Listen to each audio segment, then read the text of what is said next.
Hi, I'm Anne-Marie Tiernan, and I'd like to introduce you to Camille Hayes. We are so excited that she's going to be joining our Olympic coverage this year. We're at the gymnastics company on the South Side where they're hosting training camp over the next couple of days. So tell us a little bit about your gymnastics background, and then also you looked at this facility, what you think of it. It looks good. First, my gymnastics background, I did gymnastics for over 15 years growing up. I'm still involved with the sport today, coaching, so it's still a big part of my life. I came into the gym and everything looks like it's ready for Olympic athletes to train here. I'll just say that. Yes, because a gym is not a gym, right? They're not all the same. Right. What are you looking for when you look at a training facility? Honestly, you want to have enough space for everybody to be able to freely move around. I see that they have the training tables out, so that's a really good sign. They're out in public. Everybody can see what's going on there, which I know is a big part of just feeling comfortable with the training staff here. That's good. I see some really new looking equipment. You always want to make sure equipment is safe and ready to go for the athletes, so everything looks like it's in place to me. So maybe explain a little bit about how this is really fulfilling the role of what previously was the Caroli Ranch. Right, so now we have our national team training camps will be here once a month leading up to the Olympics. You know, it's Olympic year, everybody is trying to get into tip-top shape, so they come here and let the national training staff see everything that they've been working on at home. So they do not train here the whole time, but they're back with their personal coaches, and they come here and they've got the heads of the national team just making sure everybody is on track, looking at upgrades and what new skills they've got going on, making sure just keeping everything in line. Right, and I think it's an important distinction that they are coming from gyms all across the country, elite clubs with elite coaches, and the coaches come with them to camp too, right? They do. So every gymnast who's going to be here has their own personal coaches that they train with back at home. Those coaches will come with them to camp. Again, keeping the athletes comfortable, making sure that they can stay as close to what their normal is every day, even when they're here with the national team staff. All right, well, let's talk a little bit about just the dominance of female gymnastics for Team USA over the years. I mean, it has just been a steady stream, and of course, Simone Biles key to that most recently. She's insane. There's no adjective to describe how good Simone Biles is, but honestly, she's just the tip of the iceberg almost. The gymnastics in the United States right now is so deep, and that's one of the hard parts about the team this year is because the Olympic team will only have 4 gymnasts on it. And so it's going to be a really hard job for the top team staff to choose only 4 girls to represent the United States. And that's really an important distinction because the Olympic team in the past for the women has had 5 members. And tell us a little bit about the thinking behind making it a reduction down to 4. You know, I really think that trying to get it to 4 members was an attempt at an opportunity to kind of even the playing field for some of the smaller countries, some of the countries that don't have the depth that the United States does. And so if you remember, I mean, back in '96, we had the Magnificent Seven. So the teams have just been getting smaller and smaller. You know, if you have a country who doesn't have quite as much depth as the U.S., you say, okay, well, you only have to field a 4-person team instead of a 6.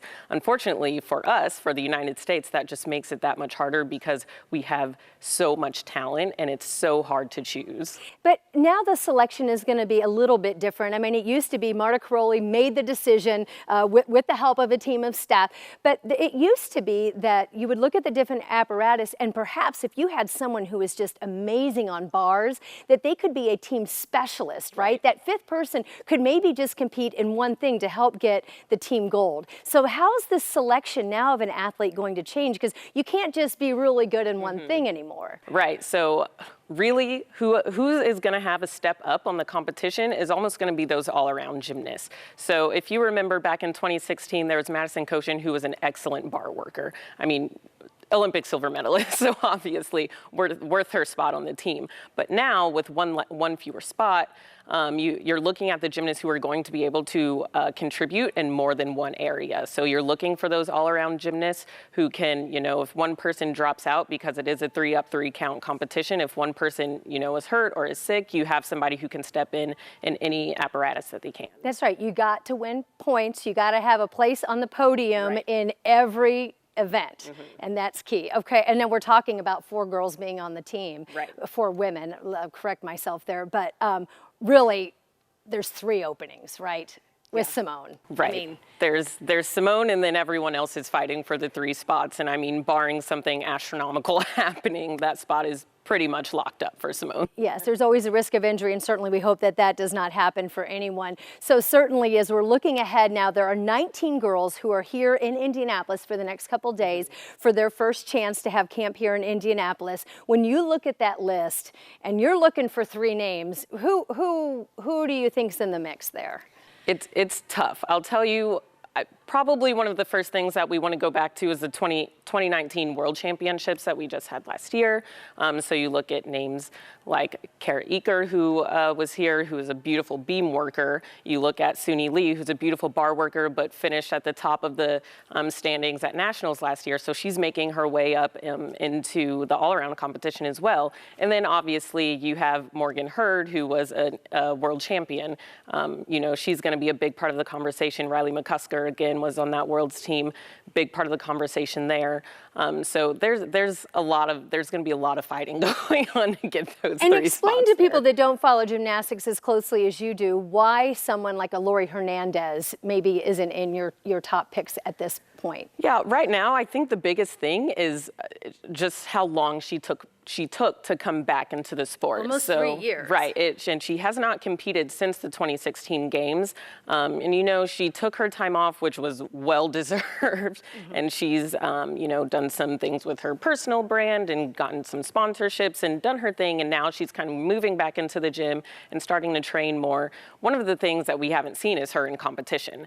So we know what she could do in 2016. Now the question is, what can she do now when you're coming up against, you know, Simone Biles, who came back a couple years before her and has already shown, you know, what she's capable of doing right now. And then obviously all of the girls who didn't make the 2016 team but have continued to train since then. So, you know, it's very unknown what Lori is going to bring to the table right now. She's been posting some videos on social media, which is just a little hard to judge exactly what, you know, she has in the works for all of those routines. But I'm sure everybody is very excited to see what she's bringing. You know, and these social media sites really are just increasingly providing these behind-the-scenes look. Oh, yeah. And if you are a gymnastics fan, you can see what's going on at the gym, what their lives are like. We talked to 6. We talked to 6 athletes today. What was your takeaway from that? You know, like their mindset right now. One of my favorite things that happened when we talked to the athletes today was we were talking to Stanisa Lee, who I talked about was a beautiful bar worker. I follow her on Instagram, and she's always posting these insane skills that she's working, combinations, everything. And I'm like, are you really training all of these things, or is this just, you know, for the fans to get to, you know, have their little time to adore you? And she's like, I just try to trick people, you know. She doesn't want to give it all away. So, you know, like I said, they post things, but there's never 100% way to know until you're there and you see what they're bringing in the competition. All right, so maybe just kind of give us a timeline of what happens from now until opening ceremony. And of course, gymnastics, it's not right that competition is more midway to the end of the games. Right, so like we said, right now, this is the first training camp of 2020. We'll see who all's here, what they're bringing. They will continue to come back every month. In between those times, we have competitions going on. So first up will be American Cup, which is here in the U.S., obviously, and Morgan Hurd will be competing in that. That's the first all-around cup competition, which gives individuals a chance to qualify for the Olympics outside of that 4-person team. So there could be another American at the Olympics, just not competing for that 4-person team. And the American Cup is one of those opportunities to do that. There will be 3 other all-around cup competitions. And, you know, that'll be one of the things I'm looking forward to seeing if Tom Forster, the high performance coordinator, is planning on sending American gymnasts there. It's kind of unknown. We don't know. And then there will also be apparatus cups throughout this time between now and the Olympics, and that gives gymnasts another opportunity. So they can maybe specialize. If you look at somebody like Jade Carey, who is a great vault worker, and she has kind of set herself up to be one of those individual spots that the U.S. is going to get, not in that 4-person team, but an additional 2. She's been competing in those apparatus cups. So she's setting herself up well there. Like I said, we'll be here every month, and then we'll have nationals, we'll have trials in June, and then we'll make it to the games. So you mentioned Tom Forrester, and he's someone that we're going to be talking to during the camp over the next couple of days. He's one of the many new faces for USA Gymnastics that are kind of leading this program forward. Feedback on him so far? I think Tom has been getting mixed reviews, but overall, I think he's doing a pretty good job. You know, not everybody is going to agree 100% with all of the decisions he's made, but I think he's doing his best to kind of bring USA Gymnastics back together, turn it into what he thinks it should be, and most importantly, trying to create a new culture for USA Gymnastics to be what we're looking for, and that it's safe and it's healthy and everyone feels supported in the program. That is so key, that needs to be what is the key priority for these athletes. And, you know, he and his wife own a gym, a club gym in Colorado Springs, and many of the athletes were already familiar with him throughout the year, so he's not totally new to the process by any means. Absolutely, and I think it's good to have someone, especially in that position, who is obviously familiar with gymnastics, but also someone who was not, you know, within USA Gymnastics at the time, just to kind of bring a different perspective, you know, and bring their own kind of flavor into it and get out of, like I said, the culture that was kind of ingrained in there. So I think so far he's doing a pretty good job. And I know that I personally have talked to some of the gymnasts who, you know, were involved in the Nasser scandal. And I think the biggest feedback that I have gotten is just that we kind of have to change the culture to, it's not all about the medals. And I would think that that is the top priority right now, is making everybody see that success does not have to necessarily mean gold medals. It can mean that you have a great gymnast who is happy and who is healthy and who is having fun. And it may not always be about we won the most medals. And so while we all want to win gold, right, I think we're doing our best to make sure that everybody feels safe and supported here. Yeah, and that was a question we asked the athletes today. Do you feel safe? Do you feel supported? And so far, you know, they were saying yes. All right, so you're back here in the gym. I am. I know, and I know that you're coaching now here locally, but, you know, do you ever kind of think, oh, I want to get back up there on that beam? Not on a beam. I did do a handstand the other day, so I still have that. There's a few times that I play around just to make sure I still have something left in me, but I don't get on the beam too much these days. Well, I just can't tell you how excited we are, Camille, to have you be part of our Olympic team and to help provide some insight, especially in this very key popular area of USA Gymnastics and women's gymnastics and what you see. It's going to be just great for our viewers. And you're going to be writing a blog, right? I am. I'll be blogging. We're here. This is the first day. We're here Monday and Tuesday as well, covering the team camp when they actually start their training. So I'll be blogging, just, you know, talking about what I see from a different perspective, from someone who has kind of been in that, not the exact situation, but, you know, as a high-level gymnast before, someone who's been in a similar position, give a little bit different perspective than what we've had, and I'm really excited to do it. Oh, well, we're happy to have you, and we hope that you follow along as we learn more about the gymnastics company and the new Olympic hopefuls for 2020.